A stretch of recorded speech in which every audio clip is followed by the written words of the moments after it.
Hello everyone, I just want to make a video sermon today. I think it's going to be one verse. I'm going to be in Acts 1:11 in the King James Version of the Bible. And it said, well maybe I'll read three verses.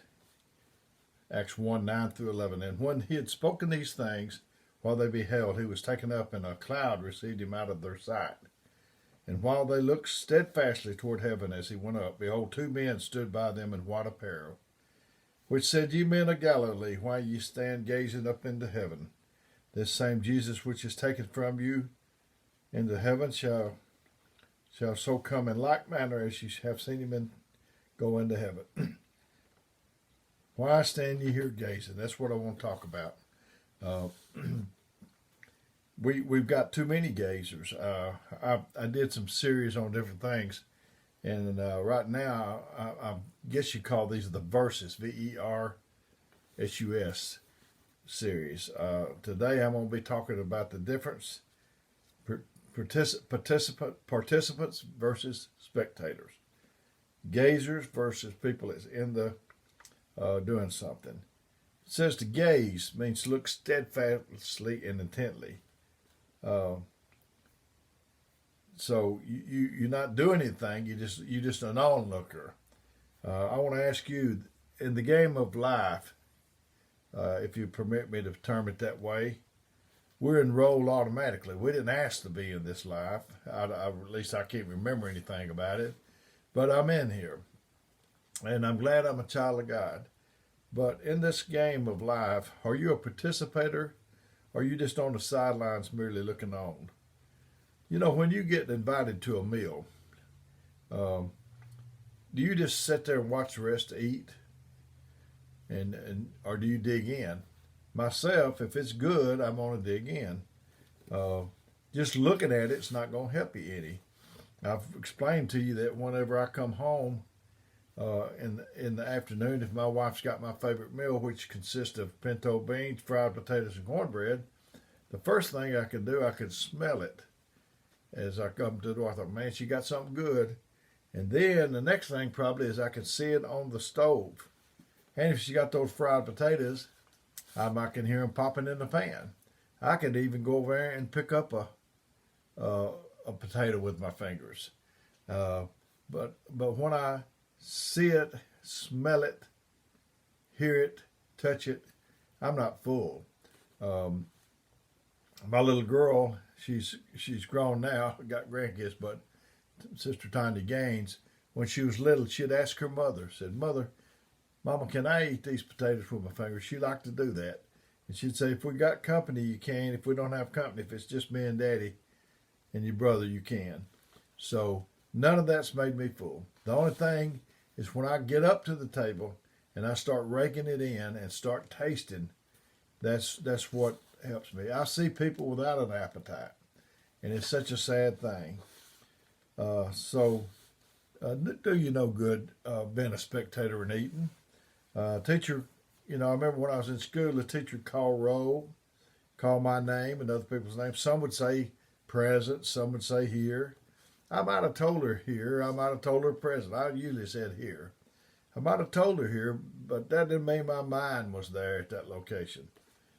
I see people sitting in the church, but it doesn't appear that they're really there.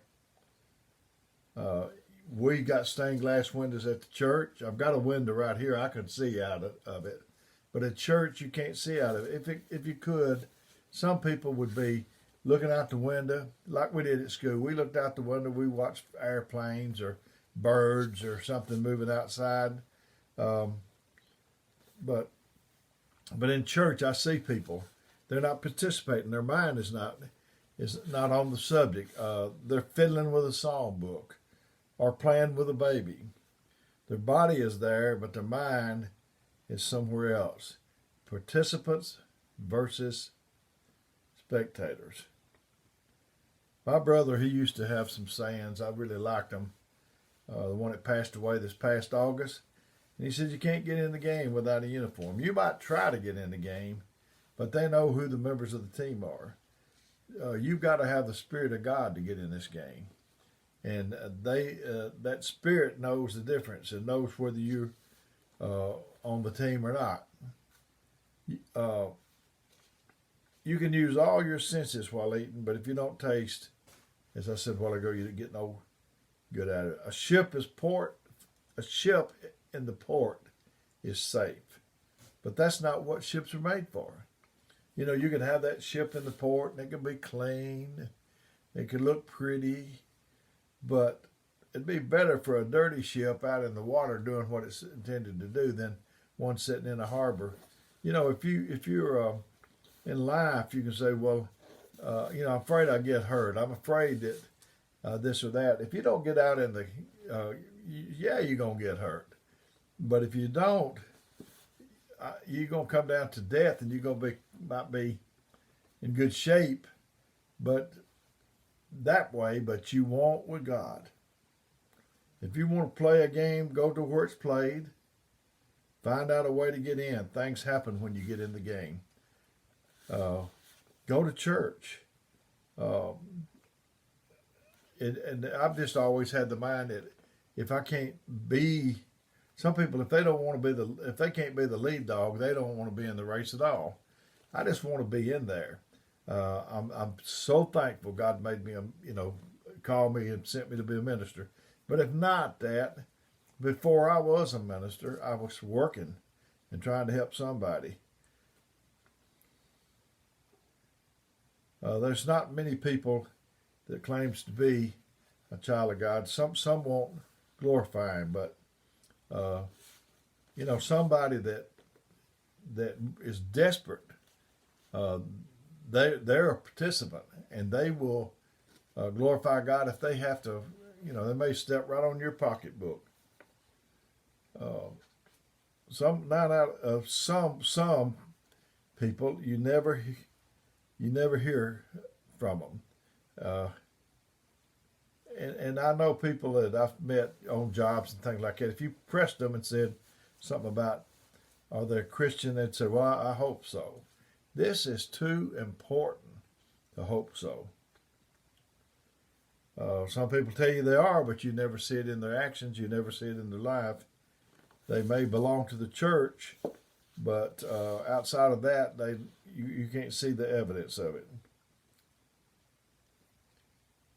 I heard a little story, and it was called, preparing for the picnic, and illustration was, if everyone is invited to a picnic and asked to bring a covered dish, one person was told to bring hamburgers, one pork chops, one mashed potatoes, one bread, etc. Now imagine how that would be to the person that was organizing this thing if one came in with a cow, another one brought a pig, and another one a sack of potatoes, and one brought a sack of flour. It wouldn't help. I mean, you'd have to prepare all that stuff after you got there. No one could enjoy the meal because no one took the time to prepare the food. And it's the same way with us when we go to church. You can't wait till you get through the threshold of the church to start preparing. I know I'm not talking about making up a sermon or making up a testimony, but if you prepared all week, by the time you get to church, you'll be ready. But we have about we had about 3 or 4 picnics a week back in the day before the coronavirus. And we can prepare for the meetings.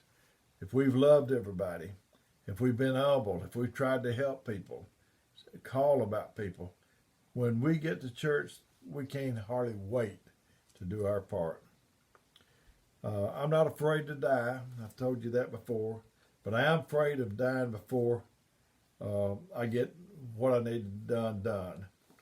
I was thinking about the eagles. I don't know if this is going to blend in good or not, but it's come to my mind about the eagles. The mother eagle, she builds a nest, and she builds it like this.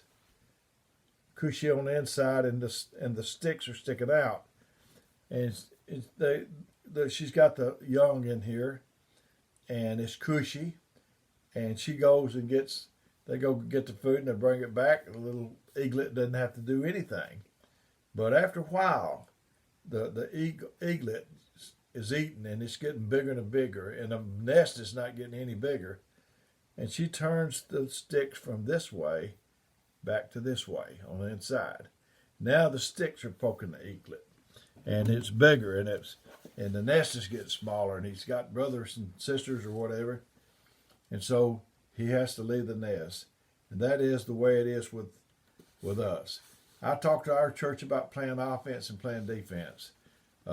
If you could understand what I'm saying, offense, defense. Let's say defense. Defense is if the weather's good tomorrow, I might have a good day. If somebody speaks to me, I might speak to them. If somebody calls me, I might talk to them. But offense is I'm going to have a good day. If it rains tomorrow, I don't know if I can have a good day. But offense is I'm going to have a good day tomorrow, no matter what. If they don't, I'm going to initiate shaking hands. And that's offense. We need to live with a sense of purpose. We need to have a mission and a vision for our life. Things that you're passionate about. You need to have something that, well, like this for me. I can't hardly wait for the day. I'm anxious for the day to get started. You need something that you would work for nothing, but them paying you is just a bonus.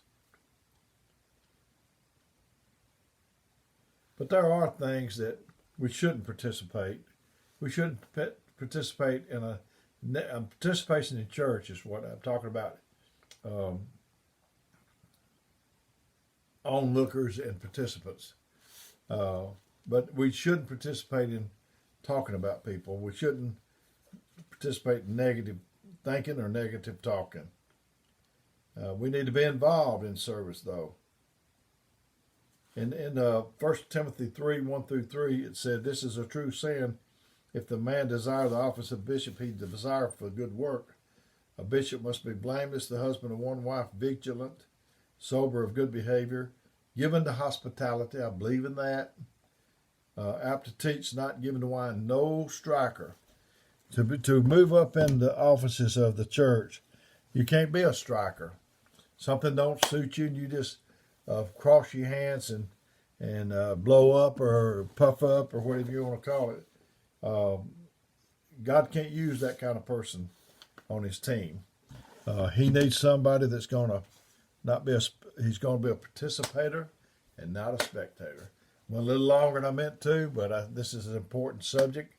If you need me, my number is 256-508-4410, and if I can't get back to you right away, I'll get back to you as soon as I can. May God bless you, is my prayer.